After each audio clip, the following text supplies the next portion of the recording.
한 절씩 교독합니다. 여호와께서 모세에게 이르시기를 내가 이제 한 가지 재앙을 바로와 애굽에 내린 후에야 그가 너희를 여기서 내보내리라. 그가 너희를 내보낼 때에는 여기서 반드시 다 쫓아내리니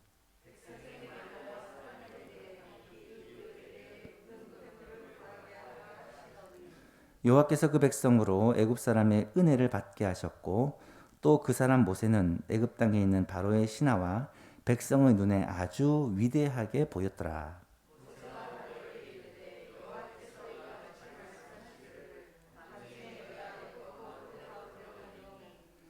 애굽 땅에 있는 모든 처음 난 것은 왕이 앉아 있는 바로의 장자로부터 맷돌 위에 있는 몸종의 장자와 모든 가축의 처음 난 것까지 죽으리니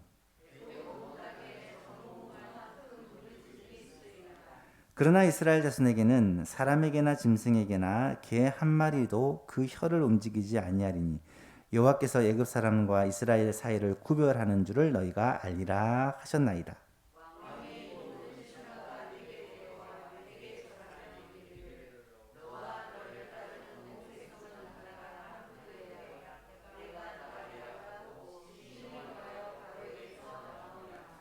여호와께서 모세에게 이르시기를 바로가 너희의 말을 듣지 아니하리라. 그러므로 내가 애굽 땅에서 나의 기적을 더하리라 하셨고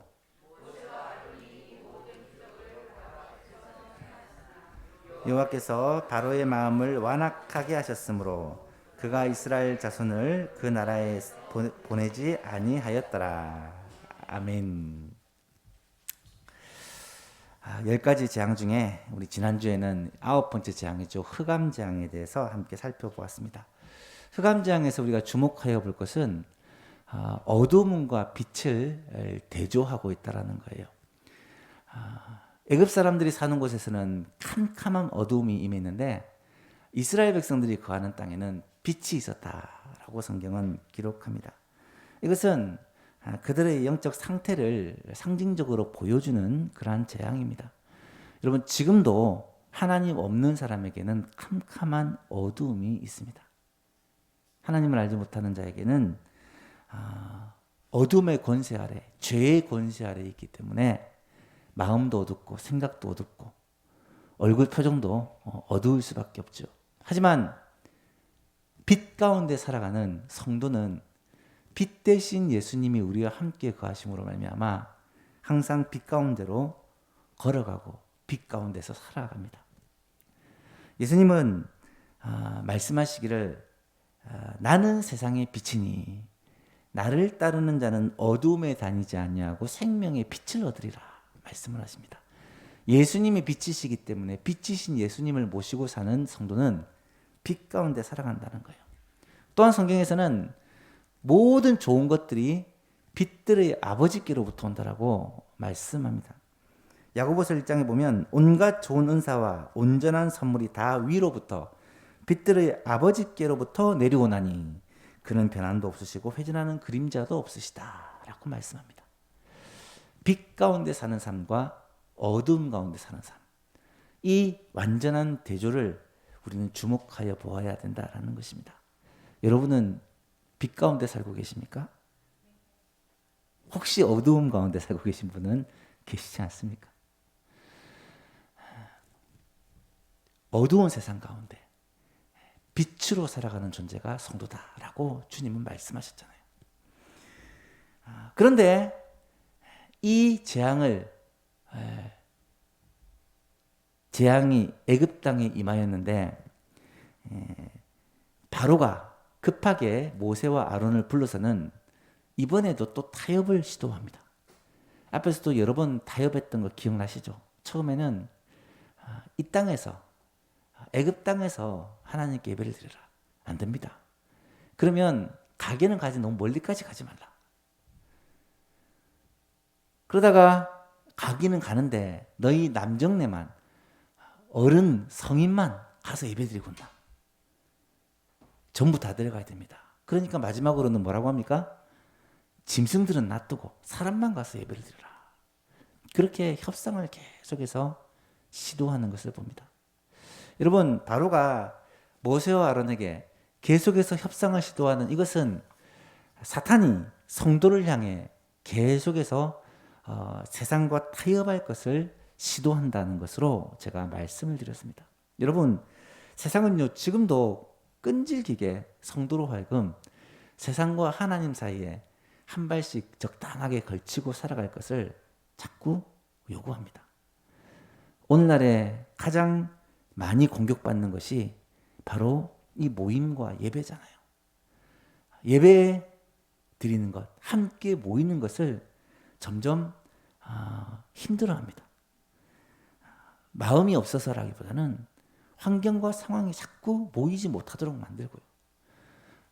몸이 좋지 못하고 너무 바쁘고 이런저런 상황이 여의치 않아서 모이기를 자꾸 등한시하게 되어지고, 그러다 보면 자연스럽게 우리의 신앙들이 점점 세상과 타협해가는 것을 우리는 보게 된다는 거예요. 왜 바로는 끈질기게 자꾸 이 이스라엘 백성들을 가지 못하게 막는 걸까? 그 이유를 성경에서는 분명히 말하고 있죠. 그것은 바로 이 이스라엘 백성들이 어마어마한 그 수와 또한 그들이 가지고 있는 이 경제적인 유익 때문에 이 바로가 보내지 못하는 거예요. 사실 욕심 때문에, 욕심. 바로는 이스라엘 백성들을 노예로 사용하는, 그리하여 이 애굽 나라를 세계에서 가장 강한 나라로 세워가는 일에 그들을 통하여 국고성도 짓고 뭐 여러 가지 큰 건물도 짓고 하는 이 노동력을 사용하고 있었고, 뿐만 아니라 이스라엘 백성들이 목축을 하는 그런 백성들이었기 때문에 수많은 소와 양떼와 짐승들이 있었기 때문에 이런 가치를, 이 경제적 가치를 포기할 수 없어서 이스라엘 백성들을 끝까지 보내지 않으려고 했다는 거죠. 하지만 하나님은 그 바로를 끝까지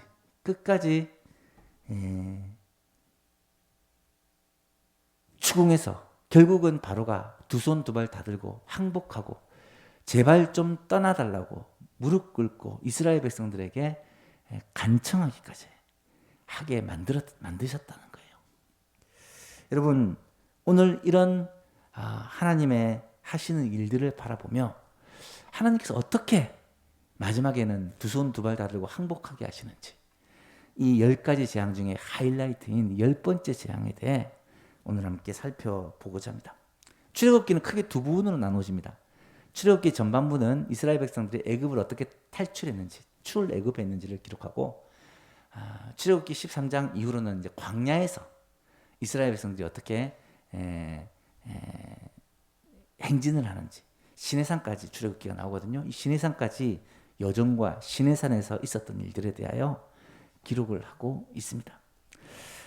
애굽을 탈출하는 것은 죄에서 탈출하는 것, 우리 성도가 예수 그리스도를 믿음으로 말미암아 구원받는 것을 상징한다라고 말할 수 있고요. 그래서 홍해를 세례라 그러잖아요, 성경에서는. 그리고 이 광야에서의 삶은 성도가 이 땅에서 살아가는 신앙생활이라고 생각하면 됩니다. 그리고 마지막 요단강을 건너서 가나안 땅에 들어가는 것은 성도가 마지막에 천국에 들어가는 것으로 그렇게 상징적으로 보여준다라고 설명할 수가 있을 것입니다.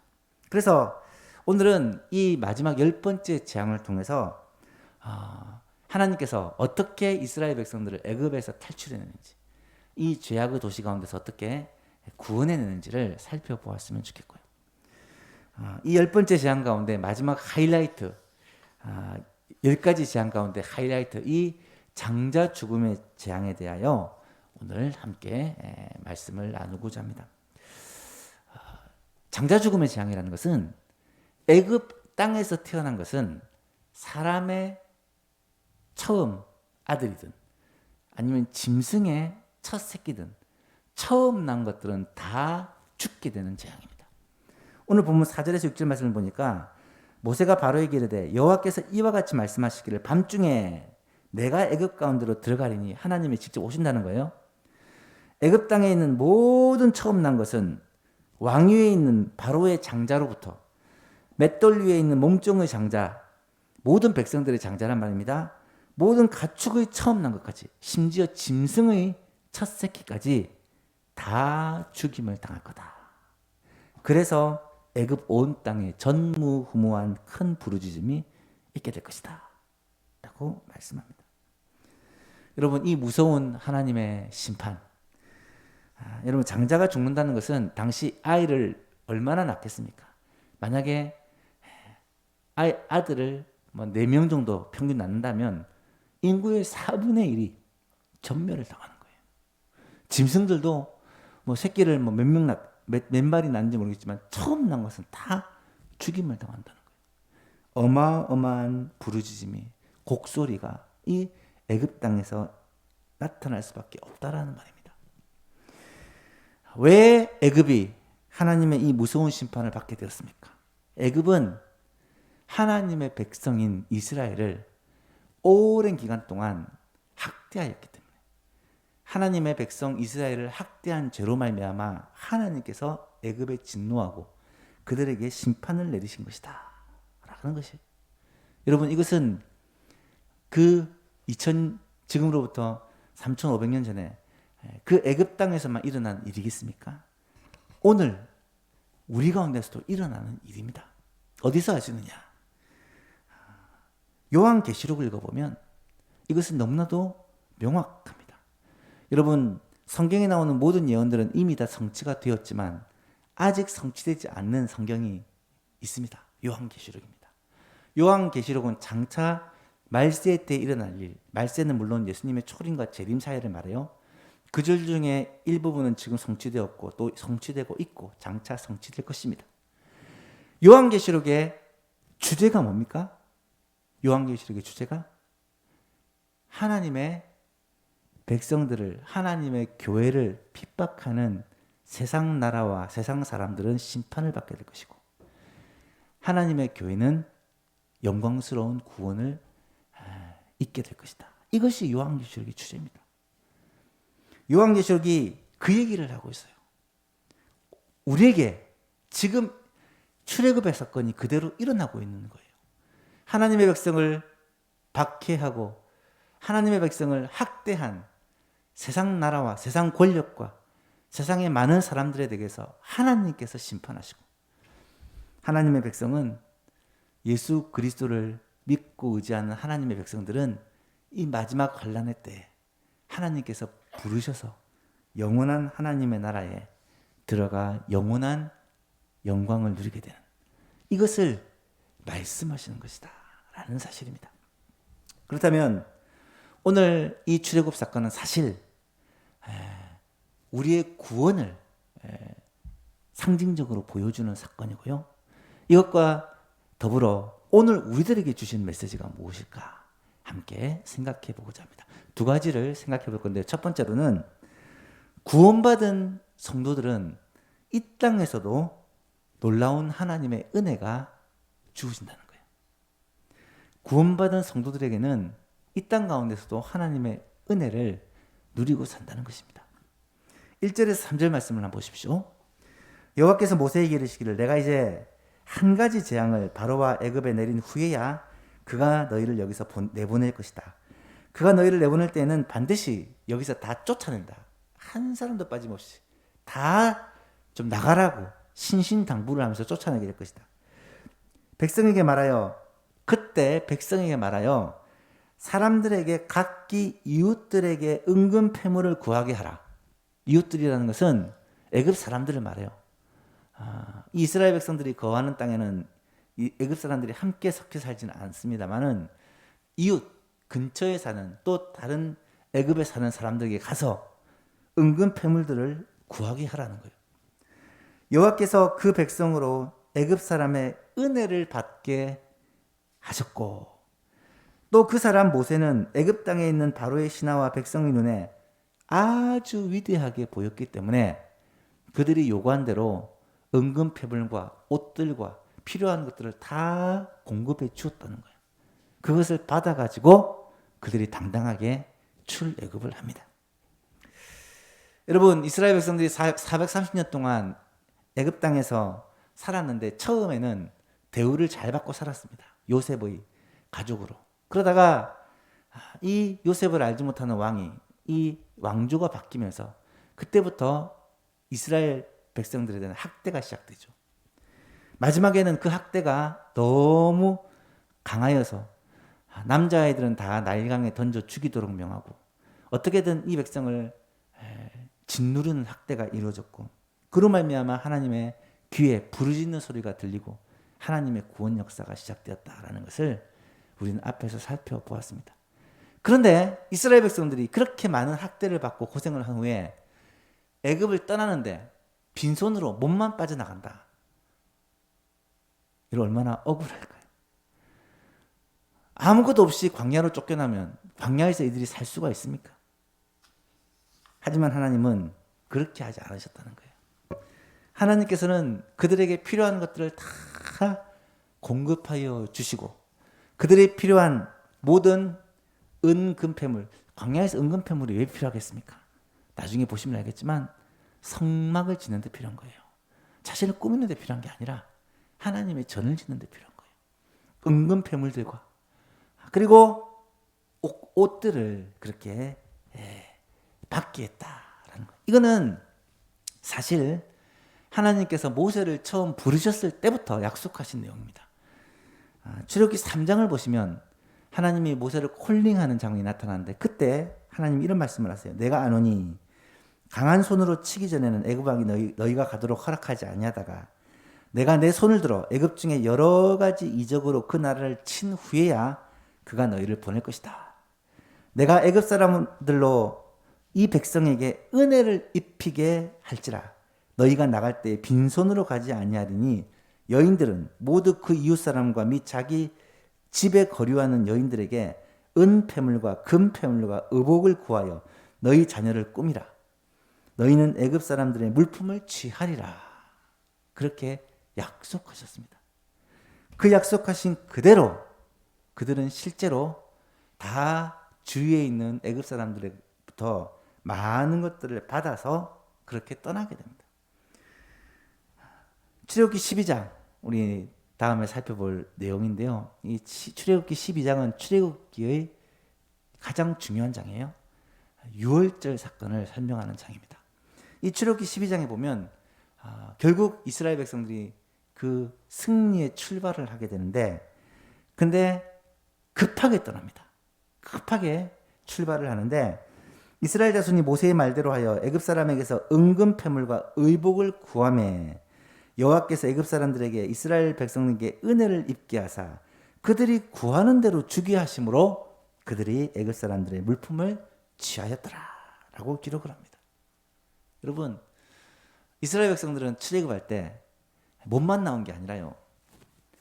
필요한 것들을 애굽 사람들 그들에게 다 구하니까 다 줬다는 거예요.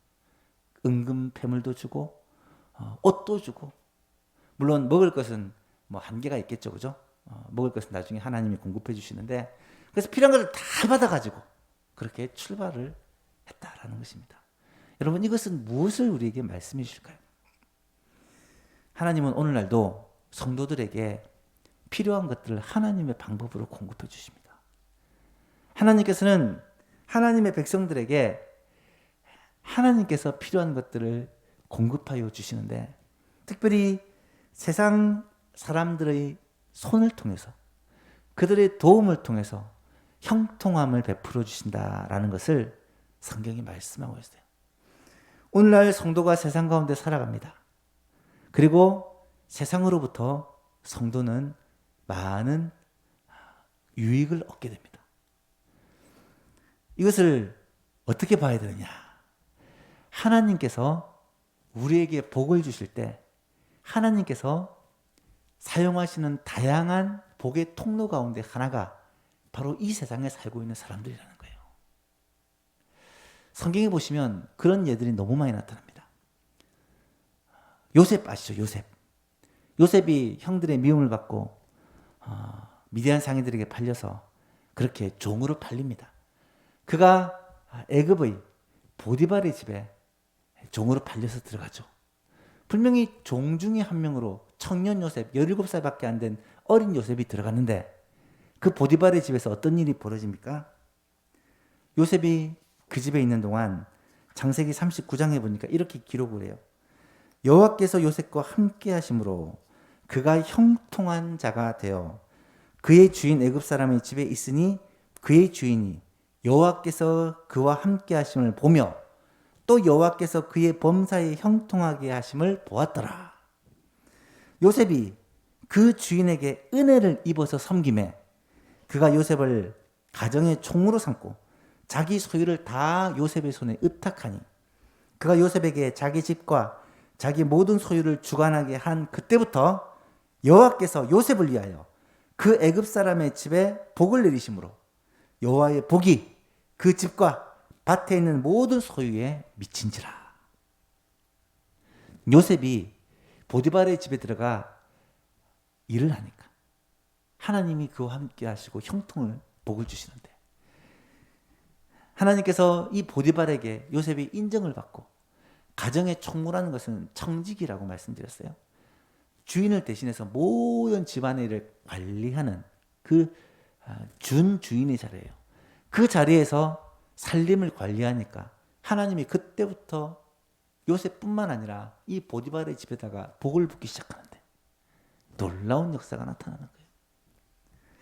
사랑하는 성도 여러분, 구원받은 성도는 세상에서 사는 동안에도 하나님은 우리와 함께 하시고, 우리 때문에 우리 가정에, 우리 때문에 우리가 속한 직장에, 우리 때문에 우리가 만나는 사람들에게 복을 주신다는 사실을 꼭 기억할 수 있기를 바랍니다. 그래서 우리가 복의 통로라는 거예요. 물론 세상 사람들이 우리를 싫어하고 확대합니다. 성경에서는 세상 사람들이 너희를 미워할 것이다 라고 얘기하고 너희를 박해할 것이다 라고 얘기를 합니다. 하지만 동시에 세상 사람들은 우리를 두려워하고 또 우리를 통해서 복을 받게 되고, 그렇기 때문에 그들은 형통케 하는 하나님의 도구로 쓰임받게 된다는 거예요. 예는 또 많습니다. 다니엘 같은 경우 아시죠? 다니엘은요, 포로로 잡혀서 외국에 간 사람이에요. 어린 나이에. 느부갓네살이 이 유다 예루살렘을 침공했을 때 제일 처음 BC 605년 1차 침공 때 와서는 똑똑한 청년들을 중심으로 소수의 사람들을 잡아갑니다. 그들 중에 다니엘, 그의 제 친구인 하나냐, 미사엘, 아사랴가 함께 잡혀가요. 그런데 그들에게 하나님께서 어떤 은혜를 베풀어 주셨습니까? 포로로 잡혀가는 그 나라에서 하나님께서 그들과 함께 하심으로 말미암아 그들이 긍휼을 입고 은혜를 입게 하셨다는 거예요. 그들이 왕궁에서 왕의 음식들을 함께 먹고 왕의 교육들을 받아서 좋은 지도자로 세워서 자신의 나라를 파송한다거나 또 이 바벨론의 다른 지역을 섬기도록 신하로 삼고자 왕이 정책을 편 것인데요. 이것도 하나님이 하신 일입니다. 뿐만 아니라 그들은 왕의 진미가 우상에게 드려진 우상의 제물이라는 걸 알았기 때문에 다니엘과 세 친구는 그것을 먹지 않겠다고 거부합니다.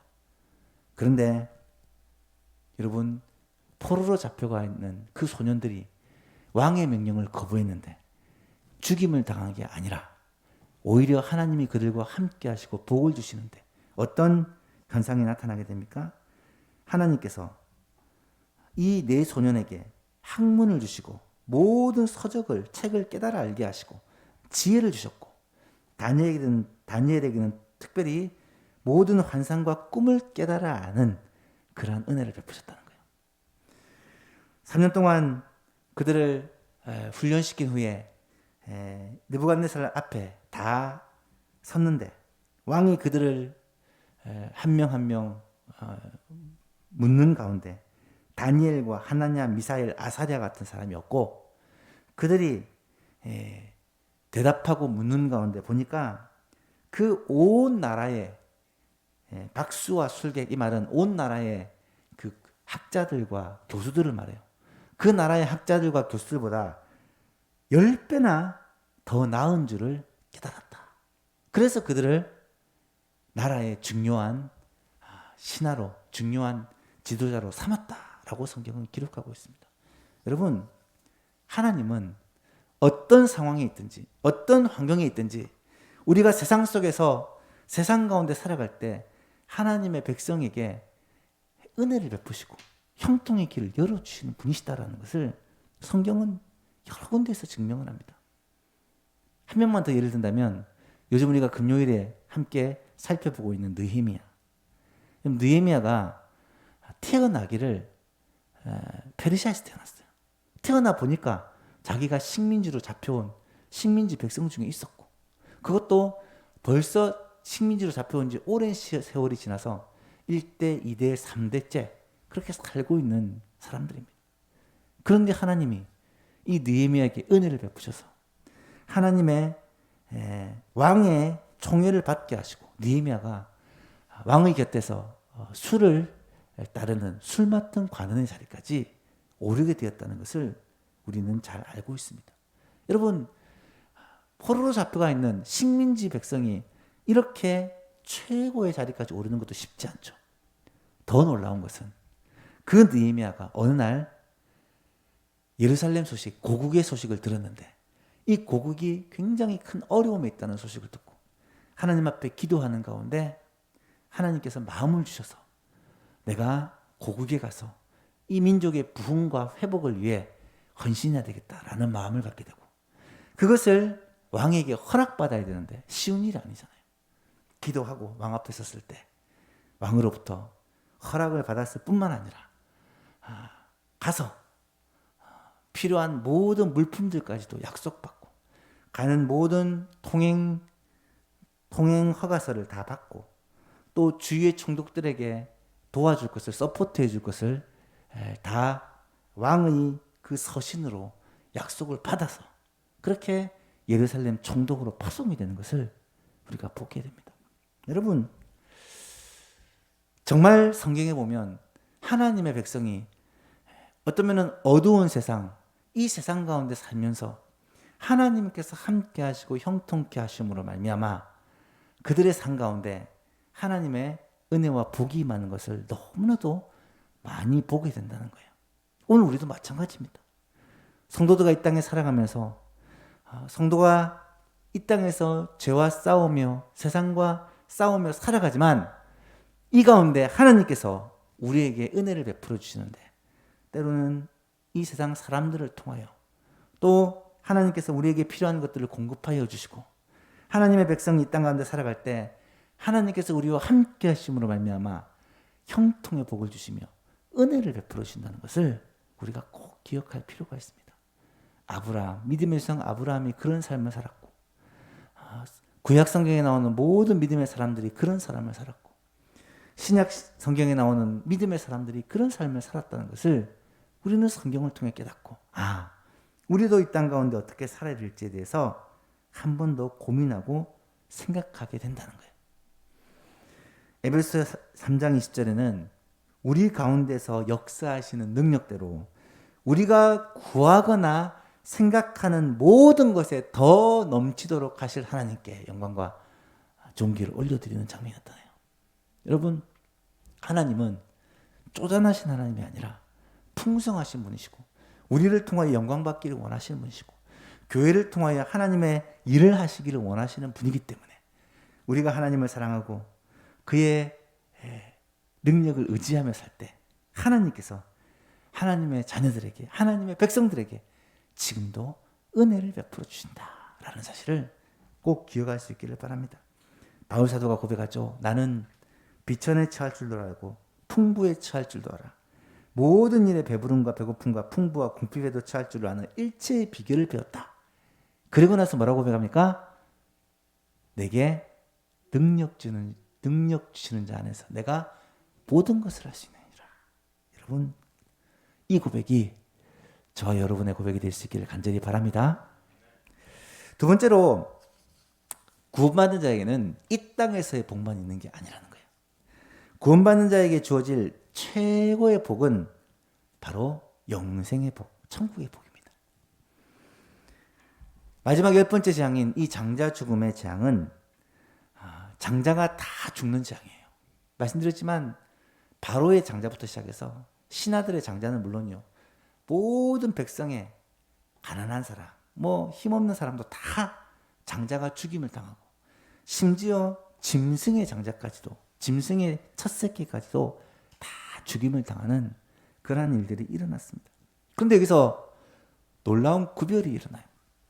7절을 보니까 그러나 이스라엘 자손에게는 사람이나 짐승에게나 개 한 마리도 그 혀를 움직이지 아니하리니 여호와께서 애굽 사람과 이스라엘 사이를 구별하시는 줄을 너희가 알리라 하셨나니. 모든 장자와 첫 새끼가 다 죽임을 당하는 가운데 이스라엘 자손들에게는 이 재앙이 임하지 않았다는 거예요. 물론 12장을 읽어보시면 이 임하지 않는 이유가 어린 양을 통한 대속의 그 죽임을 통하여 유월절 패스오버라는 위대한 하나님의 구원 역사가 나타나는데요. 그래서 이스라엘 백성들은, 하나님의 명령대로 행한 이스라엘 백성들은 아무도 이 장자 죽음의 재앙을 받지 않았다는 거예요. 여러분, 이것은 무엇을 상징하겠습니까? 하나님의 심판의 대상이 있고, 그리고 이 심판을 면할 수 있는 사람이 있다는 거예요. 우리가 이 땅에서는 함께 세상 사람들과 하나님의 백성들이 섞여 살지만 언젠가 이 두 부류의 사람이 완전하게 구분되고 영원하게 구분되는 때가 온다는 거예요. 그것도 머지않아. 사랑하는 여러분, 세상 속에서 세상 사람들에 비해 내가 건강하지도 않고 똑똑하지도 않고 부하지도 않고 어쩌면 좀 성도가 힘들게 사는 것처럼 보일 수 있지만, 여러분, 이 사이에 완전한 구분이 되어질 날이 곧 온다는 것입니다. 영원히 구별될 그날이 곧 온다는 것입니다. 이것을 예수님께서는 특별히 양과 염소의 비유로 설명을 하고 있잖아요. 양과 염소의 비유 기억나시죠? 임금이 두 부류로 나누는데 목자가 양과 염소를 구별하듯이 정확하게 구분을 하는 거예요. 오른편에 있는 사람은 축복을 받고 왼편에 있는 사람은 저주를 받고, 오른편에 있는 사람은 상급을 받고 왼편에 있는 사람은 심판을 받고, 오른편에 있는 자들은 영생을 얻고 왼편에 있는 자들은 영벌에 처하게 되고, 오른쪽에 있는 자들은 천국에 가고 왼편에 있는 자는 지옥에 가는 거예요. 양과 염소가 누구냐? 성경에서는 이렇게 말합니다. 그 오른편에 있는 자들에게 이르되 내 아버지께 복받을 자들이여 나와 창세로부터 너희를 위하여 예비한 나라를 상속받으라. 가장 놀라운 복을 그 오른편에 있는 자들에게 주시고요. 그 왼편에 있는 자들에게 말씀하시기를 저주를 받은 자들아 너는 나를 떠나 마귀와 그 사자들을 위하여 예비된 영원한 불에 들어가라. 원래 지옥은 마귀를 벌하시기에 지은 건데 그 지옥에 마귀와 함께 들어가게 된다는 거예요. 여러분, 양과 염소가 누굽니까? 오늘날 하나님의 백성, 그리고 하나님을 알지 못하는 세상 사람들, 세상에 섞여 살 때는 전혀 구별이 되지 않고 어쩌면 성도들이 참 연약한 것 같고 성도들이 참 피해를 입는 것 같고 핍박을 당하는 것 같고 볼품없어 보이지만 머지않아 양과 염소가 나누어지듯이 완전히 나누어지는, 영원히 구별이 되는 날이 오게 된다는 거예요. 애굽에서 그런 일들이 일어났잖아요. 애굽 사람의 모든 집에는 집집마다 곡소리가 울려나지 않는 곳이 없었는데 하나님께서 하나님의 명령대로 그 어린 양의 피를 좌우임만과 물소주에 바른 그 하나님의 백성들에게는 오히려 하나님의 구원의 역사가 나타나고 그들은 하나님의 이 구원 역사를 체험하게 되었다는 거예요. 애굽 사람들에게는 가장 무서운 형벌이 이 하나님의 백성 이스라엘들에게는 애굽의 종살이에서부터 벗어나는 해방의 기쁨과 하나님이 인도하시는 그 가나안 복지를 향하여 걷게 되는 그 길의 출발이 되었다라는 사실입니다. 사랑하는 예수만 계신 여러분, 구원받는 자가 이 땅에서 잘 사는 것도 참 하나님의 복이에요. 경제적으로 좀 여유를 갖고 사는 것도 복이고요. 신체적으로 건강하게 사는 것도 복입니다. 자녀들이 속썩이지 않고 자녀들이 잘 되는 것도 큰 복이죠. 그런 복들을 참 기대하고 기도하잖아요. 그런데 여러분 그 복에 비해서 비교도 안 되는 영광스러운 복, 영원한 복, 진짜 복이 있다는 거예요. 그것은 이 땅 가운데서는 완전히 구별되지 않습니다만 얼마 가지 않아 이 땅을 떠나는 날 하나님의 심판대 앞에서 오른편과 왼편으로 완전히 나누어진다. 그럴 때 우리에게는, 성도들에게는, 그리스도 안에 있는 자에게는 영원한 생명, 천국의 복이 주어지게 된다. 이 사실을 이 10번째 재앙을 통해서 우리에게 보여주는 것입니다. 물론 이 복을 받기 위해서 12장에서 이 어린 양 예수 그리스도의 보혈의 공로가 필요하다는 것, 그리고 하나님의 말씀에 대한 순종이 필요하다는 것, 뭐 이런 구체적인 내용들을 우리가 살펴보겠지만 이 복을 받은 우리가 이 땅을 사는 동안에도 하나님의 은혜를 잊고 살고 이 땅을 떠나는 날 영원한 생명을 얻게 된다. 이 사실을 오늘 말씀을 통해 꼭 깨닫고 그런 복된 자가 바로 이 자리에 함께한 저 여러분이라는 사실을 알고 이 땅에서도 주의 은혜를 받고 살아가며 영원한 하늘의 복을 바라보고 살아가는 우리 모든 성도님 될 수 있기를 주님의 이름으로 축복합니다.